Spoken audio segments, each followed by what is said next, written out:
નમસ્કાર, આપ જોઈ રહ્યા છો 11 વાગ્યાની 11 ખબરો અને હું છું આપની સાથે હેતવી। વાત કરીએ મહત્વના સમાચાર આવી રહ્યા છે નવસારીથી સામે કે જ્યાં ટ્રાન્સપોર્ટના ગોડાઉનની અંદર ભીષણ આગ લાગી છે।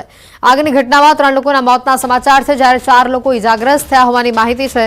ઇજાગ્રસ્તોને સારવાર માટે હોસ્પિટલ ખસેડવામાં આવ્યા છે। ટ્રકમાંથી કેમિકલના બેરલ ખાલી કરતા સમયે આગ લાગી હતી। ફાયર વિભાગની 8 થી વધુ ટીમો ઘટનાસ્થળે પહોંચી છે। પોલીસ અને મામલતદાર પણ ઘટનાસ્થળે પહોંચ્યા હોવાની માહિતી છે। આગ ઉપર કાબુ મેળવવાના પ્રયાસો હાથ ધરવામાં આવ્યા છે। નવસારીથી આ દ્રશ્યો સામે આવ્યા। ઇજાગ્રસ્તોને હાલ સારવાર માટે ખસેડાયા હોવાની માહિતી। એક વ્યક્તિનું ડેથ થયેલું છે, જેને પીએમ માટે મેંગુસી હોસ્પિટલ ખાતે મોકલવામાં આવેલ છે અને 4 ઇસમોને ઈજા થયેલ છે, તેમને સારવાર માટે ગુપ્તા હોસ્પિટલમાં મોકલેલ છે। વધુ માહિતી મેળવીશું। સંવાદદાતા ભાવિન જોડાઈ ચૂક્યા છે મારી સાથે સીધા અહીંયા। ભાવિન, જે પ્રકારની ઘટના બની છે, કેમિકલના બેરલ કાઢતા વખતે આગ લાગી હોવાની માહિતી છે, હાલ શું પરિસ્થિતિ છે? આગ પર સંપૂર્ણ કાબુ મેળવવામાં આવ્યો છે કે કેમ, અને કેટલા લોકો ઘાયલ થયા હતા?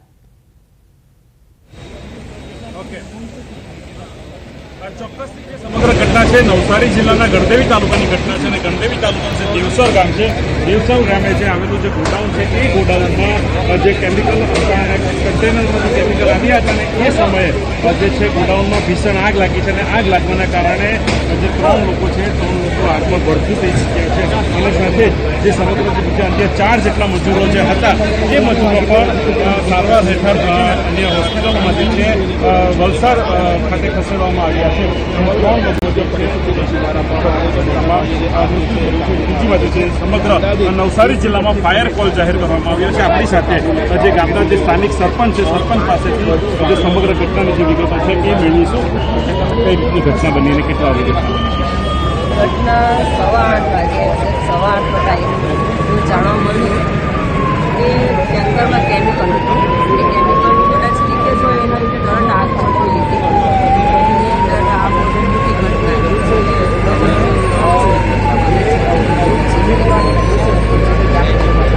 ટ્રાન્સપોર્ટના ગોડાઉનમાં આગ લાગ્યાની છે ઘટના સામે આવી છે। આગની ઘટનામાં 3 લોકોના મોત છે, જ્યારે 4 લોકો ઇજાગ્રસ્ત થયા છે। ઇજાગ્રસ્તોને વલસાડ સારવાર માટે ખસેડવામાં આવ્યા હોવાની હાલ તો માહિતી સામે આવી રહી છે। કેમિકલના બેરલ કાઢતા સમયે આ ઘટના બની અને આગના કારણે કેટલું મોટું નુકસાન થયું છે તેના પણ દ્રશ્યો આપણે બતાવ્યા। ફાયરની ટીમ હજી સ્પોટ ઉપર જ છે અને ખાસ આગને ઓલવવાના જે કામગીરી છે તે હજી પણ કરવામાં આવી રહી છે। મામલતદાર, સરપંચ સહિત હાલ સ્થળ ઉપર પોલીસનો કાફલો પણ પહોંચ્યો છે, મામલતદાર પણ પહોંચ્યા છે, સરપંચ પણ અહીંયા સ્થળ ઉપર પહોંચી ચૂક્યા છે અને તમામ જે કામગીરી અહીંયા ચાલી રહી છે તેનું નિરીક્ષણ કરી રહ્યા છે। ઇજાગ્રસ્તોને સારવાર માટે ખસેડવામાં આવ્યા છે। તેઓની તબિયત નાદુરસ્ત હોવાનું સામે આવ્યું છે। તેઓની તબિયત અત્યંત ગંભીર છે, કારણ કે જે રીતે આગની ઘટના આ બની હતી તેમાં ગંભીર રીતે તેઓ દાઝ્યા હતા, જેથી તમામ 4 ઇજાગ્રસ્તોને વલસાડ વધુ સારવાર માટે ખસેડવામાં આવ્યા છે, જ્યારે 3 લોકોના મોત થયા હોવાની પણ માહિતી સામે આવી રહી છે। નવસારીથી ઘટનાના આ દ્રશ્યો આપને બતાવી રહ્યા છે। ફાયર વિભાગ અત્યારે હાલ કામગીરી કરી રહ્યું છે। નવસારી ખાતે ટ્રાન્સપોર્ટના ગોડાઉનમાં ભીષણ આગની ઘટના સામે આવી છે। આગની ઘટનામાં 3 લોકોના મોતના સમાચાર છે, સાથે 4 લોકો ઇજાગ્રસ્ત થયા છે। ઇજાગ્રસ્તોને સારવાર માટે હોસ્પિટલ ખસેડવામાં આવ્યા હોવાની માહિતી છે। આ ટ્રકમાંથી કેમિકલ બેરલ ખાલી કરતા સમયે આગ લાગી હોવાની માહિતી છે। ફાયર વિભાગની 8 થી વધુ ટીમ ઘટના સ્થળ ઉપર પહોંચી છે। તમામ કામગીરી તેઓ હાલ કરી રહ્યા છે। ઘટનાના સીધા દ્રશ્યો પણ આપને બતાવી રહ્યા છે। પોલીસ અને સાથે જ મામલતદાર અને સરપંચ પણ ઘટના સ્થળે પહોંચ્યા હોવાની માહિતી હાલ સામે આવી રહી છે। આગ પર કાબુ મેળવવાના પ્રયાસો પણ અત્યારે હાથ ધરાઈ રહ્યા છે। આગ લાગતા દૂર દૂર સુધી ધુમાડાના ગોટે ગોટા પણ જોવા મળ્યા હતા। ભાવિન અમારી સાથે સંવાદદાતા જોડાયેલા છે। ભાવિન, જે આખી ઘટના બની છે, સરપંચ શું કહી રહ્યા છે અને મહત્વની વાત, જે 4 ઇજાગ્રસ્તો કે જેઓને વલસાડ ખાતે ખસેડવામાં આવ્યા છે સારવાર માટે, તેઓની હાલત અત્યારે કેવી છે?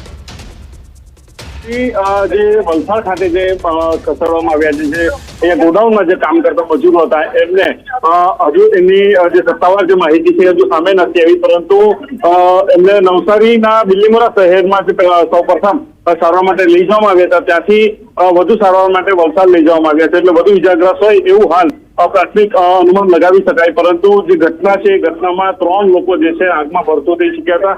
ફાયર વિભાગની જે ટીમો છે હજુ પણ ગોડાઉનમાં કેટલા લોકો ફસાયા છે અથવા કોઈ આગમાં ભરતું થઈ ચૂક્યા છે, કોઈનું આગની ઝપેટમાં આવી જતા મૃત્યુ થયું છે કે એની તપાસ હાલ ફાયર વિભાગના જે જવાનો છે એ કરી રહ્યા છે। દ્રશ્યમાં સીધું દેખાઈ શકે છે એ રીતના કે આગ જે હતી એ કેટલી વિકરાળ આગ હતી અને આગના કારણે જે સમગ્ર જે છે ઘટના સામે આવી છે। હાલ જે દ્રશ્યો છે એ જે ગોડાઉનમાં જે મુખ્ય ગોડાઉન હતું એ ગોડાઉનમાં આગ લાગી હતી, એ આગ જે જગ્યા પર લાગી હતી ત્યાંના જે ફાયરના જવાનો છે એ હાલ આ જગ્યા પર સર્ચ કરી રહ્યા છે કે હજુ કોઈ અંદર ફસાયું હતું કે શું છે માહિતી। જે વાહનો હતા એ પણ વાહનો આગમાં સંપૂર્ણ ભરતું થઈ ચૂક્યા છે। હજુ અન્ય જે છે નવસારી જિલ્લાના જે ફાયર વિભાગ દ્વારા જે ફાયર કોલ આપવામાં આવ્યો હતો તેના કારણે જે નવસારી જિલ્લાના ગણદેવી, બિલ્લીમોરા, ચીખલી, નવસારી શહેર સહિતના જે ફાયરના જવાનો છે તેને આગમાં કાબુ મેળવવા માટે બોલાવવામાં આવ્યા હતા। આપણી સાથે અન્ય સ્થાનિક જે આગેવાનો છે એ આગેવાનો પણ છે, એમની સાથે પણ વાતચીત કરીને જે સમગ્ર છે ઘટના એ વાત કરવાનો જે પ્રયત્ન કરીશું કે સંદીપભાઈ શું ઘટના હતી અને કઈ રીતનું? સવારે 9:30 વાગ્યાની આસપાસ આ ઘટના બની છે। તો ઘટના છે સવારે 9:30 ઘટના છે સવારે 9:30ના સમયે જે કન્ટેનર કેમિકલના ડ્રમો હતા, 14-15 ડ્રમો એ લોકો મજૂર લોકો ઉતારતા હતા ત્યારે એક ડ્રમ ફાટવાને કારણે આ ઘટના ઘટી છે આગની। કેટલા લોકોના મૃત્યુ છે? અત્યાર સુધીમાં 3 બોડી મળી છે। કેટલા લોકો સારવાર હેઠળ છે? 4 જણા સારવાર હેઠળ છે, એકને વલસાડ શિફ્ટ કર્યા છે અને 3 સરકારી હોસ્પિટલ મેંગોસીમાં છે। તો ચોક્કસથી જે રીતના 4થી વધુ જે લોકો છે જે લોકોને સારવાર હેઠળ વલસાડ ખાતે ખસેડવામાં આવ્યા છે અને 3 લોકો જે છે એમનું આ ઘટનામાં મૃત્યુ થયું છે। હજુ પણ જે આગ છે એ ફરી આગ પકડી રહી છે કેમિકલ હોવાને કારણે, એટલે એના પર આગ પર કાબુ મેળવવાના પણ પ્રયત્ન હાલ ચાલી રહ્યા છે। આભાર ભાવિન માહિતી બદલ।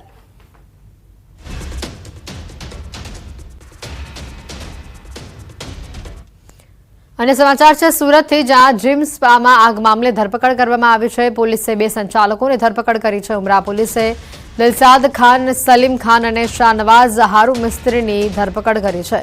વસીમ રાવ ચૌહાણ નામનો શખ્સ હાલ ફરાર હોવાની માહિતી છે। પોલીસ તપાસમાં સંચાલકોએ ફાયર એનઓસી મેળવી ન હતી। જીમ અને સ્પામાં ઇન્ફ્રાસ્ટ્રક્ચર યોગ્ય રીતે ન હોવાથી કાર્યવાહી કરાઈ છે। ફાયર આરોપીની પોલીસ દ્વારા શોધખોળ અત્યારે હાથ ધરવામાં આવી છે।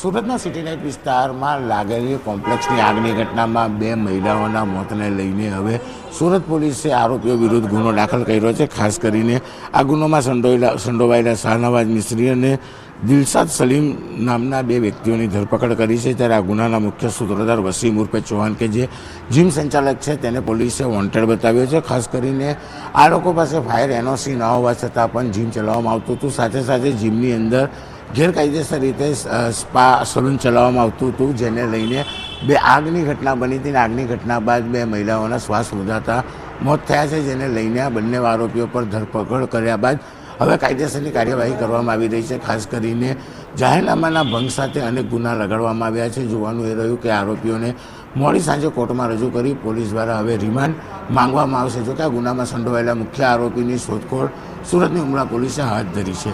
કેમેરામેન ભરત બ્રહ્મભટ્ટ સાથે કીર્તેશ પટેલ, ન્યૂઝ 18 ગુજરાતી। વડોદરાના વાઘોડિયામાં શ્રી વહાણવટી તાર પ્રોડક્ટમાં આગ મામલે મોટો ખુલાસો થયો છે।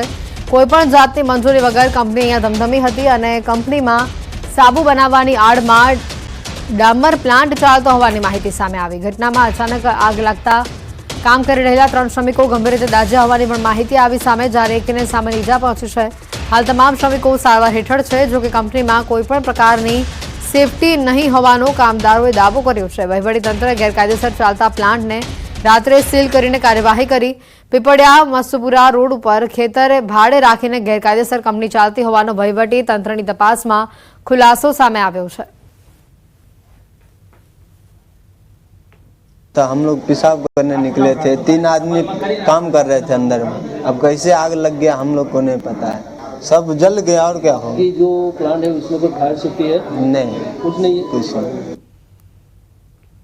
જાહેર મંચ પરથી શિક્ષણ મંત્રીનો મોટો ધડાકો સામે આવ્યો। શિક્ષણના નામે છેતરપિંડી કરતા હોવાનો ખુલાસો સામે આવ્યો। નકલી સેન્ટરનો જાહેર મંચ પરથી જ તેમણે ખુલાસો કર્યો। શિક્ષણ મંત્રી કુબેર ડિંડરનું નિવેદન સામે આવ્યું। કામલ મેડિકલ સેન્ટર ચલાવે છે જે ફ્રોડ છે। સુરતની દીપક ગોહિલ ચેરિટેબલ ટ્રસ્ટનું 7313 થી રજીસ્ટ્રેશન થયું છે। મા કમલા મેડિકલ સેન્ટરના કોઈ યુનિવર્સિટી સાથે એફિલિએશન નથી. આ સંસ્થા સુરત, નર્મદા, તાપી, રાજપીપળા, કર્ણાટક અને બેંગ્લોરમાં પોતાના સેન્ટર ચલાવે છે. આદિવાસી વિદ્યાર્થીઓ એડમિશન લીધા અને ફ્રીશીપ કાર્ડની અરજી આવી ત્યારે ધ્યાન ઉપર આવ્યું. આ સંસ્થા સામે આદિજાતિ વિભાગ અને આદિવાસી સમાજ દ્વારા કાયદાકીય પગલાં લેશું. આરોપ બાદ દીપક ચેરિટેબલ ટ્રસ્ટના પ્રમુખનું પણ નિવેદન સામે આવ્યું છે. શિક્ષણ મંત્રીના આક્ષેપ બાદ કામલ ફાઉન્ડેશનના ડિરેક્ટરને પ્રતિક્રિયા આપતા તેઓએ કહ્યું કે 20 વર્ષથી તેઓ આ સંસ્થા ચલાવી રહ્યા છે. શિક્ષણ મંત્રી કરેલા આક્ષેપો બાબતે તેઓએ કોઈ જાણકારી નથી. 7,000 કરતાં વધુ વિદ્યાર્થીઓને માર્ગદર્શન આપી એડમિશન અને ત્યારબાદ પ્લેસમેન્ટ પણ અપાવ્યું છે. નર્મદાના સેન્ટર ઉપર 2 દિવસ પહેલા આપના ચેતર વસાવા દ્વારા આ મામલે સવાલો ઉભા કરવામાં આવ્યા હતા.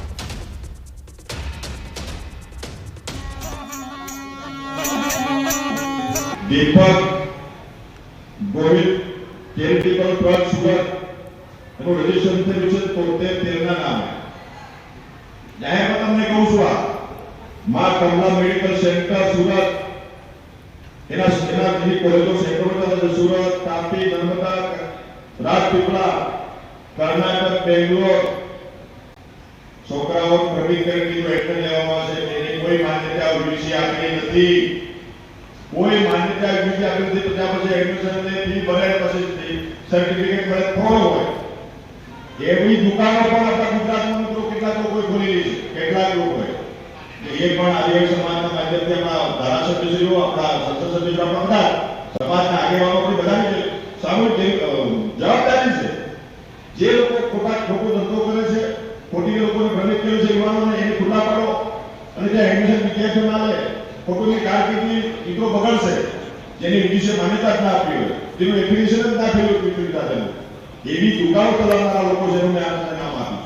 સાહેબનું કોઈ સ્ટેટમેન્ટ એવું આવેલું હોય કે સંસ્થા ફ્રોડ છે, તો એક બાબત સ્પષ્ટ કરવા ની રહી કે સંસ્થા રજિસ્ટર્ડ ટ્રસ્ટ સંચાલિત સંસ્થા છે. NIOSનું રજિસ્ટ્રેશન નંબર છે રાજપીપળા માટે, વ્યારા માટે અને સુરત ત્રણેય સેન્ટર માટે. એ સિવાય જે બેસિક હેલ્થ વર્કર સિવાયના જે કોર્સિસ છે, પ્રોફેશનલ કોર્સિસ છે, એના માટે અમે પેનલ શાળાઓ જે અમારી સાથે પાર્ટનર શાળાઓ છે ત્યાં એઝ એન એડમિશન સેન્ટર કામ કરીએ છીએ. એ સ્ટુડન્ટ્સને જ્યાં જરૂર પડે ત્યારે શરૂઆતના તબક્કે, પ્રારંભિક તબક્કે ઓરિએન્ટેશન આપીએ, અમે કોચિંગ આપીએ. તમને જણાવી દઈએ, કામલ ફાઉન્ડેશન ખાતે હાલ ન્યૂઝ 18ની ટીમ પહોંચી છે. અમારા સંવાદદાતા કીર્તેશ ત્યાં ઉપસ્થિત છે અને આખી જે પરિસ્થિતિ કીર્તેશ સામે આવી છે, જે રીતનું ફાઉન્ડેશનના ખાસ કરીને ટ્રસ્ટીનું જે નિવેદન સામે આવ્યું અને તે બાદ શિક્ષણ મંત્રીનો જે ધડાકો સામે આવ્યો, આ બંનેમાં ઘણા જ બધા વિખવાદ છે. હવે અહીંયા બાળકોના ભવિષ્ય પર સવાલ ઉભો થઈ રહ્યો છે.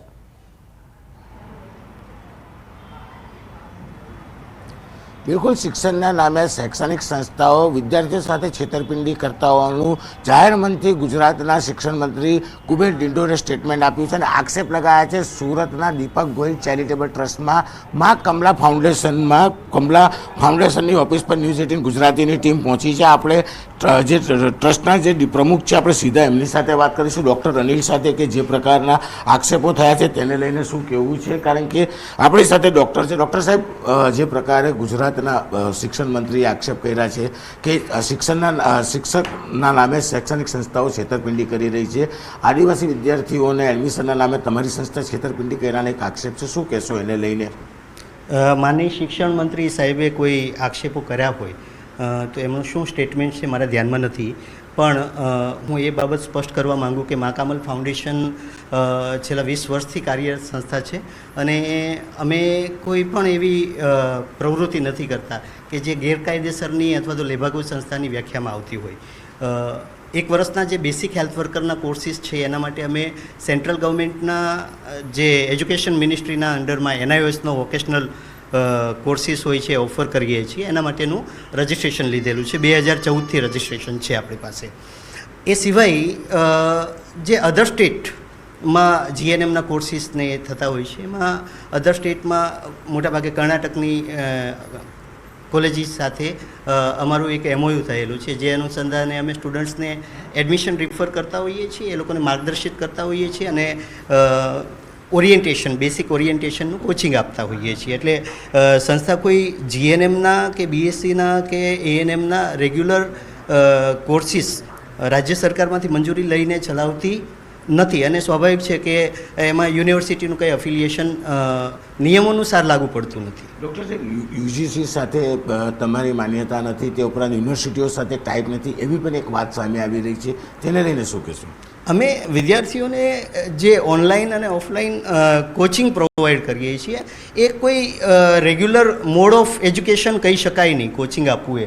એટલે એમાં યુનિવર્સિટી નું કોઈ મંજૂરી લેવાનું કમ્પ્લાયન્સીસ જ આવતું નથી, તો એમાં લાગુ પડવા યુનિવર્સિટી પાસેથી મંજૂરી લાગુ જ નથી પડતી, તો મેળવવાનો કોઈ પ્રશ્ન રહેતો નથી. શિક્ષણ મંત્રીએ જે રીતે આક્ષેપ કર્યા છે કે આખી તમારું ફાઉન્ડેશન હોય જે એજ્યુકેશન આપો છો બધું બોગસ છે, તમારી પાસે છે પુરાવા? કારણ કે તમે જે રીતે કીધું 20 વર્ષથી કામ કરો છો, 7,000 કરતાં વધુ વિદ્યાર્થીઓ અભ્યાસ કરી ગયા છે, તો હવે પછી જો કદાચ સરકાર તપાસ કરાવે તો તેને પહોંચી વળો તમારી પાસે જરૂરી પુરાવા?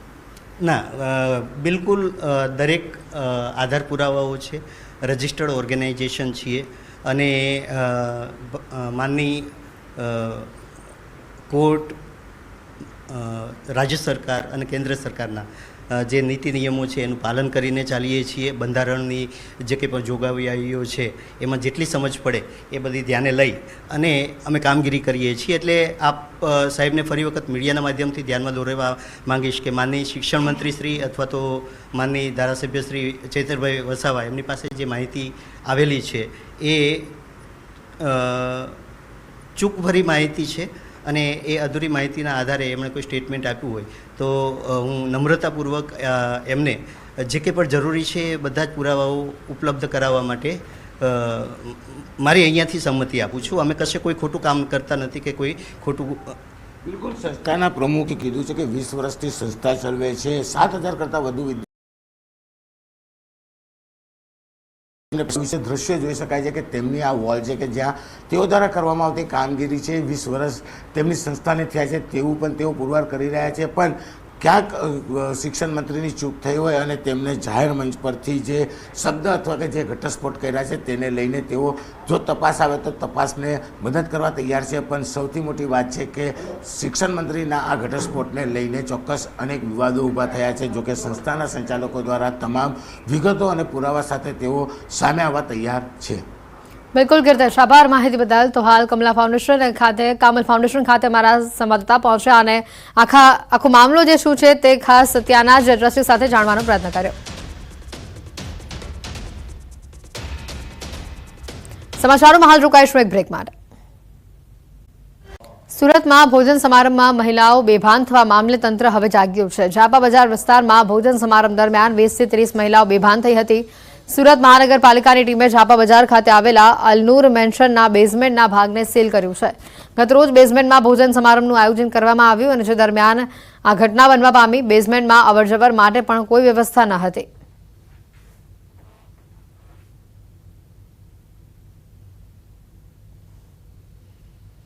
પંચમહાલમાં ગોધરાની ખાનગી ઓર્થોપેડિક હોસ્પિટલ સામે નગરપાલિકાએ કડક કાર્યવાહી કરી છે. શિવમ હોસ્પિટલના બેઝમેન્ટમાં આયુષ્યમાન દર્દીઓને સારવાર આપવામાં આવી હોવાનું નગરપાલિકાના કર્મચારીના ધ્યાને આવ્યું, જેને લઈને નગરપાલિકાએ ફાયર વિભાગ સાથે મળીને હોસ્પિટલની રૂબરૂ મુલાકાત લીધી, જેમાં ફાયર સેફટી સહિતની ક્ષતિઓ સામે આવી. આ કાંડ જેવી ઘટનાઓને લઈને નગરપાલિકાએ સતર્કતા દાખવતા હોસ્પિટલને નોટિસ પાઠવી 3 દિવસમાં બાંધકામની પરવાનગી સહિતના દસ્તાવેજો રજૂ કરવા માટે પણ જણાવ્યું છે. સાથે જ બેઝમેન્ટના દર્દીઓને તરત જ હોસ્પિટલના અન્ય વોર્ડમાં શિફ્ટ કરવા પણ જણાવ્યું છે. તો આ અંગે નગરપાલિકાના પ્રમુખે જણાવ્યું કે આવી બેદરકારી ક્યારે પણ નહીં ચલાવી લેવામાં આવે. સમગ્ર મામલે કડકમાં કડક કાર્યવાહી કરવામાં આવશે.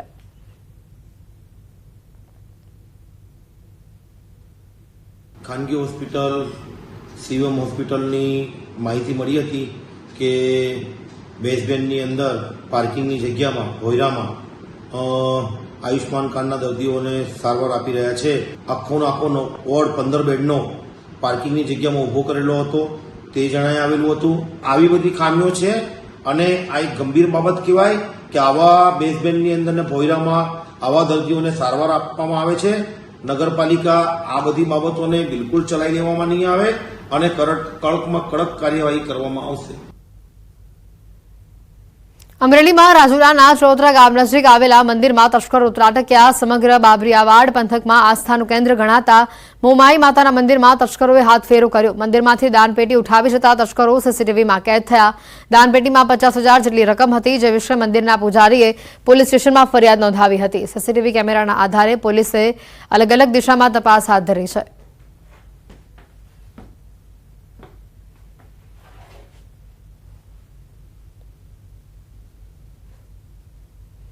બુલેટિનમાં અત્યારે ફક્ત આટલો જ. રજા આપશો. નમસ્કાર.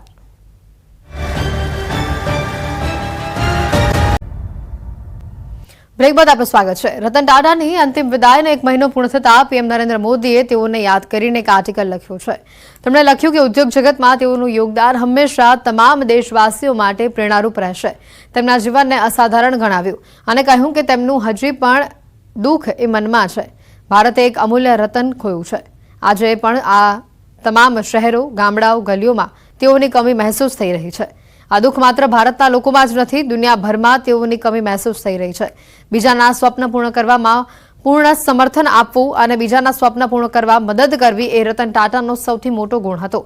રતન ટાટા આજે પણ એ જિંદગીઓમાં જીવિત છે જેમને સહારો આપ્યો અને જેમના સ્વપ્ન સાકાર કર્યા. આવનારી પેઢી હંમેશા રતન ટાટાની આભારી રહેશે.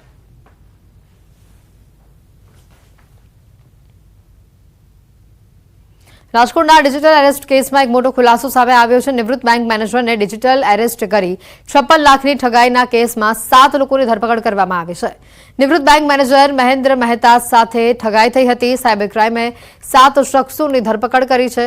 જૂનાગઢ, બનાસકાંઠા અને અમદાવાદના શખ્સોના બેંક ખાતાનો ઉપયોગ થયો હતો.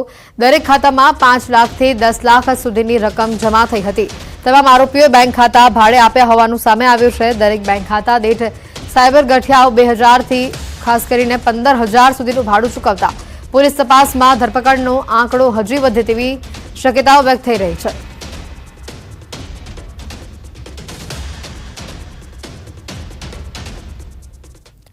ભરૂચ અંકલેશ્વરમાં છઠ પૂજા દરમિયાન ગુમ થયેલા બાળકનો મૃતદેહ મળી આવ્યો છે. બાળક ગુમ થતા અપહરણનો ગુનો દાખલ કરવામાં આવ્યો. બાળકનો મૃતદેહ છઠ પૂજા પૂર્ણ થયા બાદ પાડોશીના જ ઘરમાંથી મૃતદેહ મળતા ચકચાર મચી. પોલીસ તપાસમાં મોટો ઘટસ્ફોટ થયો છે. હત્યાને અંજામ આપનાર ઇસમ આર્મીમાં ફરજ બજાવે છે અને તારીખ 13 ઓક્ટોબરના રોજ ફરજ પર જવાના હોવાથી જે વિગતો છે તે સામે આવી છે. હત્યારા પાડોશીએ બાળકને મોતને ઘાટ ઉતારી લોખંડની પેટીમાં બંધ કર્યું. મહત્વનું છે કે 8 વર્ષીય બાળક શુભ રાજભરની પાડોશીએ હત્યા કર્યા બાદ મૃતકના પિતા સાથે ફરિયાદ માટે પોલીસ મથકે પણ તેઓ ગયા હતા.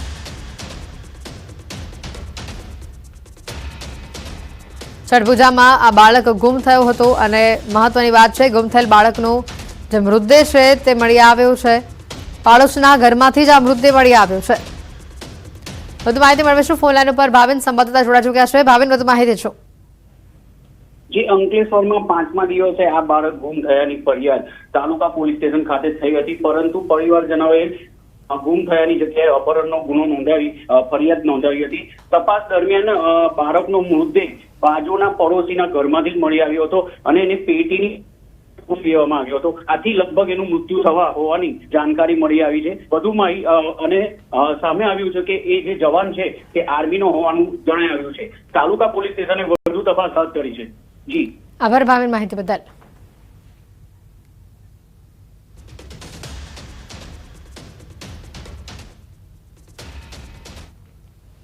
જામનગરમાં ફટાકડા ફોડવા બાબતે ફાયરિંગ થયું. 5 જેમાં લોકો ઘાયલ થયા છે. કાલાવડના હરિપર મેવાસા ગામમાં આ બનાવ બન્યો. એક પરિવાર પર 4 શખ્સોએ ફાયરિંગ કર્યું. બનાવમાં બાળક સહિત કુલ 5 લોકો ઘાયલ થયા. હાલમાં ઘાયલ પરિવારના સભ્યોને હોસ્પિટલ ખાતે ખસેડવામાં આવ્યા છે. બનાવ બાદ કાલાવડ પોલીસ હરિપર મેવાસા ગામ ખાતે પહોંચી. પોલીસે હુમલાખોર વિરુદ્ધ ગુનો નોંધીને સમગ્ર મામલે વધુ તપાસ હાથ ધરી છે.